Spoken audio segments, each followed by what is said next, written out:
Before the game, you were talking about transition defense, but like you guys turned the tables in the first quarter, defense to offense.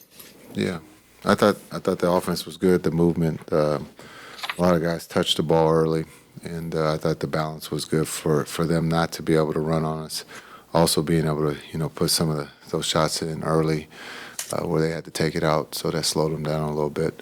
But I thought we did a great job of executing the game plan, and I thought the movement of the ball early really set the tone.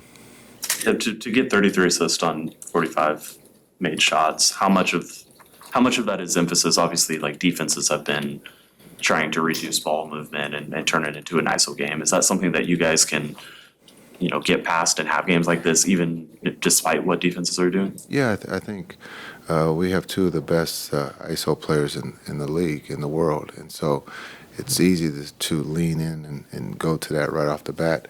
But to get other guys involved, I thought the group made a conscious effort for Clay to touch the ball, since you guys asked that question, that important question of, like, can Clay get shots and Luka not? So we listened to the media. You guys really helped out. We're so smart. I know. I agree. I totally agree. We listened. And so we thought the group did a great job of, Clay even turned down some shots early. But the ball movement where multiple guys touched the ball, it's hard to guard in this league. And I thought the guys really made a conscious effort of doing that. And not just for the first quarter, but for all four quarters. And it was nice to watch. Coach Kidd, when you're observing the first quarter and you're seeing Luka, you've talked about before how the first quarter hasn't been as best as it's been in the past, but Kyrie went off there in the first. How important was getting Kai involved early tonight and moving forward?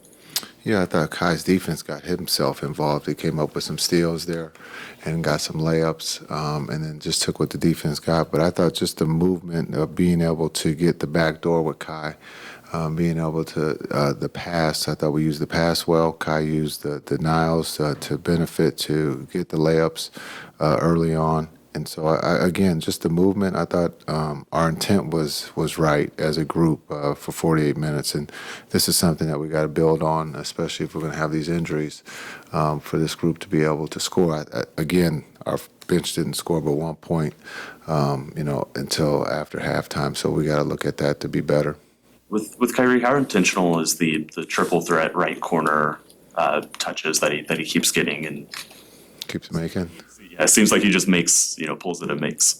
I think he's very comfortable in that spot, so hopefully we can get him there a little bit more. But I think just the ball, the flow, the rhythm of the game is one. This is one of our first that you can see the flow and the rhythm was on our side. We've been fighting to get that rhythm, and hopefully now we can build on this for Friday. But again, not the silly fouls or sending them to the free throw line was a big thing for us on the defensive end. And rebounding the ball, I thought we did a really good job of rebounding the ball, not giving them second opportunities. Tim mentioned all the assists. This is two straight pretty big assist games for Luka. What are you seeing from him the last few games? Guys making shots. It's hard to get assists if we're not shooting the ball straight. But I think, again, the catch and shoot is there. That I thought the run-outs, that the throw-aheads were really big. This was the most, I thought, where we threw the ball ahead and let our teammates get layups or wide-open shots. And, again, if we can throw that ball ahead and put pressure on the defense, we're getting great looks. And so I think for once we're using that transition. If we can rebound the ball, we can get out and run and get some easy baskets. And I think that helps when we get in the half court, that you feel good about makes and seeing the ball go in. Coach, you always preach the next man up mentality. And tonight, Najee went out, had a couple of good baskets, had a couple of nice steals. Just talk about Najee, his impact in the starting lineup tonight. Yeah, I thought he was great. I asked him how he liked starting. He said it was cool. But I think, again, just his versatility to be able to play with, start or come off the bench shows us something early. So, with the injuries that we have, and hopefully we get healthy here, but just to be able to have him be able to start and, again, defensively help us, and then on the offensive end, giving us another ball handler, a guy who can push it.